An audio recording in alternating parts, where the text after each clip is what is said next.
Hello, everybody. So, as you know, it's been an interesting few hours with the weather, etc., etc. Obviously, half of the country has lost power. I've lost power for a good few hours too, as you can see, is back on.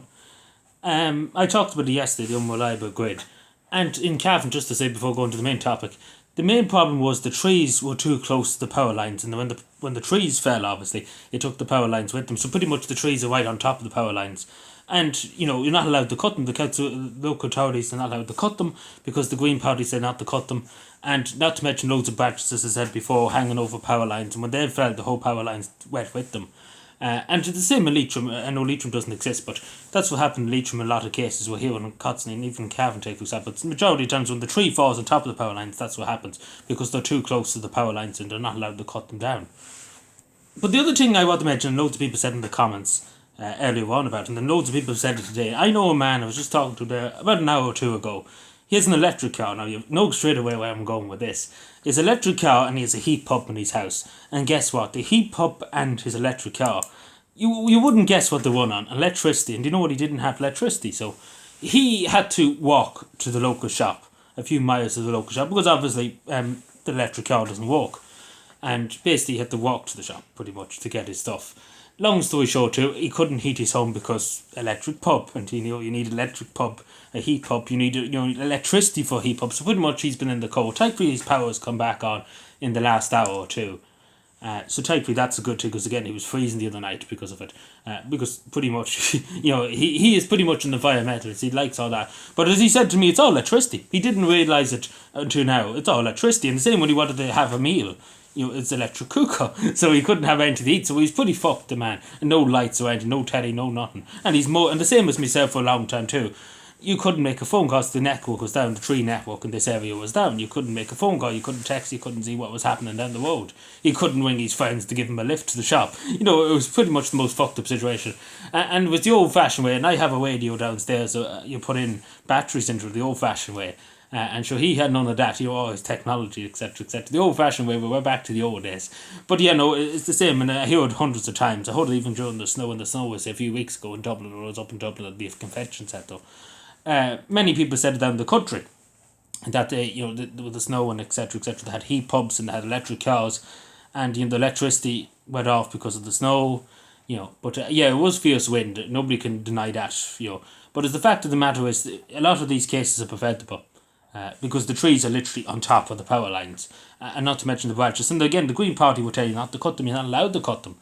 Local authorities, I remember many times there was trees literally threatened to knock down power lines, and you're told not to cut them until it falls down, which is lunacy. It is lunacy because why would you want the whole country going without electricity instead of just cutting down a few trees that are causing issues? And that's what's happened because they're literally right on top of the power lines, and that's what's causing the power lines to collapse because the trees are falling on them. It doesn't take a genius, and especially the power lines, especially the branches are the main issue, along with the trees. But again, the local authorities, you're not allowed to cut them. Simple as that. We were told many times in Cavan with issues like that, were pointed out many years ago, that if they don't cut down trees near power lines, at least shave the trees down a bit. You're not allowed to even do that. It's the same with the majority forestry. You're not allowed to clean out forests. You're not allowed to clean out rivers, etc., etc. It's lunacy. It is lunacy, and you wonder why the places flood, etc., etc. You wonder why trees fall, etc., etc. Because it's not properly maintained, and the Green Party won't let you. Obviously, the Green Party still wouldn't let us probably do it now, and the government won't let you because environment, etc., etc. Now, obviously, all well and good the environment. But, as I say, that man, take for example, there's probably many like him in other parts that won't have his power for a week. But technically he has it. But I'm saying how many people are citizens. And this is the thing we have to say, because it's the government itself. Your man got a grant back a while ago when the grants were big for 10,000 for an electric car, so he had a good bit of a grant. But what I'm trying to say is there's many citizens, by 2030 you hear the government want to get rid of a lot of petrol and diesel cars. And, what's going to replace them? Electric cars. And, what's going to happen when all the power goes out, etc., etc., like today. It's a perfect example. There's no solution to it. And in some places around the country, some people have generators in shops, etc., etc. But what does the generators run on? They run on petrol or diesel. So, the environment, it's very hypocritical, in my opinion, I suppose. But it's not even that, too. If you're going to have all these electric cars, etc., etc., and electric ovens, heat pumps, the government want to get people to get rid of the oil heating, etc., etc., and have electric heat pumps. But that's all well and good. But as I say in Ireland, you see many, many times those blackouts. For no reason, just blackouts, just because the grid is just fucked up in this country. Because again, all the data centers are using the whole electricity, the whole country. And that's what's happening. You see these big data centers outside Dublin, the huge, like literally one of them uses up the whole energy of the whole country. Altogether, the whole houses in the country, all the industry in this country. It's insane. It literally takes the whole country's electricity, and that's on the grid. That's on the national grid, and it's insane to see that. Because I bet you they didn't lose power because we need to keep the data centers open. It's insane. And they pay little to no tax here. Because again, that's why they have the big data centers here, because they pay no tax. Simple as that. They pay nothing here. But I feel sorry for the people who do. As that man, he's probably doing good for the environment. He wants to do good, of course. He wants to try and do his best for the environment. Nobody can blame him. I'm sure we all like that. But at the end, then when push comes to shove, when the infrastructure is not there, what can you do, really? What can you do? Why would you do it? And especially with you have to ask the Green Party. Why would we have these big data centers using the whole electricity? It's not energy efficient, to be totally and first of all. Second of all, why would you do it? Why would you be promoting these electric cars if there's not the electricity to back it up to charge? Because these cars don't charge themselves. And it's the same with these heat pumps too, because all work by electricity. They all, like as your man said today, it's all electricity. And he wanted to cook a meal, it's all electricity. Like they want to get rid of your gas stove, etc., etc. Like they do. Like they nearly would penalise you now for having a gas stove, etc., etc. We see in the United States too, before Donald Trump came along, they wanted to take people's gas stoves, etc. So it's happening here too. The price of gas cylinders, etc., etc. has gone up. They want you to stop. It's the same with fires. The charging the moon out on stars, and for oil too, and to try and get you on the heat pumps so you can have a heat pump. It's insane. It's insane when you really think about it, because these situations, Ireland has not prepared for these situations. Power like this and power cuts, etc., etc. We don't have underground power lines. We probably should. We should look at countries like Finland, as I say, with like 20 to 30 feet of snow in some parts, and the place doesn't lose electricity. And when a bit of snow comes along on the coast here, the whole place falls to bits. But yeah, the whole society broke down in this part of the country. For a few hours. It generally did. The shops closed down. There was no food. There was no electric stove, as I say. There was no electricity. There was no anything really. Everything broke down.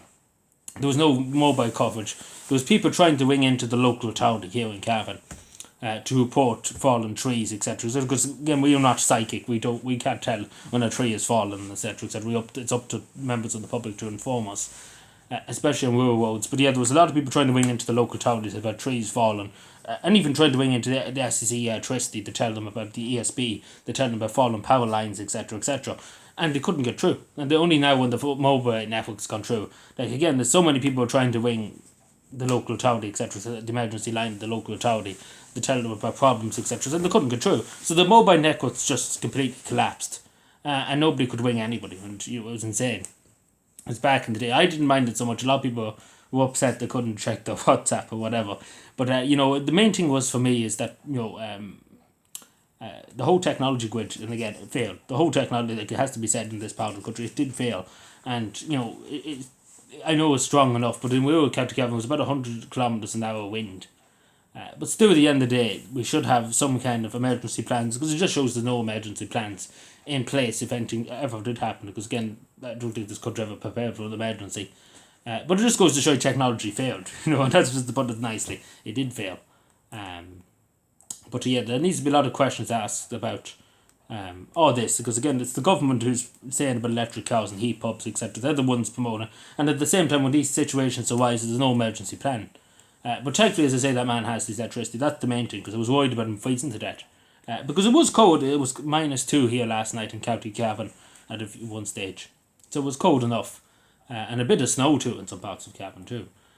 So it's cold enough, and especially for elderly people, it's not good, it's not easy, and especially if you live on your own, it's in the dark, etc., etc., especially if you live in rural Ireland too.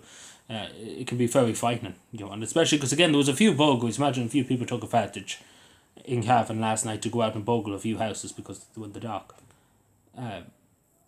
It's insane, but sure, look, we see what happens. But hopefully everybody in the country will have their power restored soon, because we should have, again, this shouldn't really happen in a country like this. It should be mainly, as I say, if the trees were cut, they were near power lines, etc., etc., and the patches, you would have that'd be half of the problem.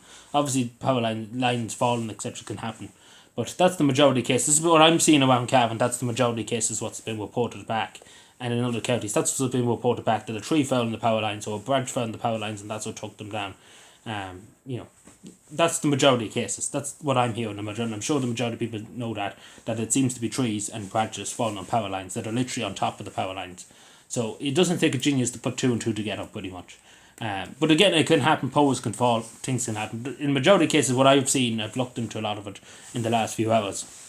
Around even my local area here, it seems to be trees falling on the power lines that took down the power lines, and that's what happened. It wasn't the pole snapped, the pole fell. In some cases that did happen. In one part of the Cavan it did happen. The pole fell, but it was probably rotten anyway, so we'd have to look at that, because a good lot of poles too are probably rotten because they haven't replaced in years.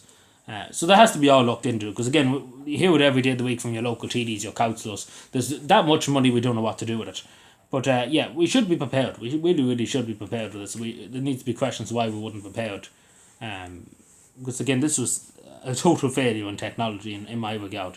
Because there's a lot of ways we could do it, as I say, underground power lines, different things like that. If we look into it again, if there's a will to do it. But anyway, thank you everyone. Let me know what you think and subscribe more, and bye.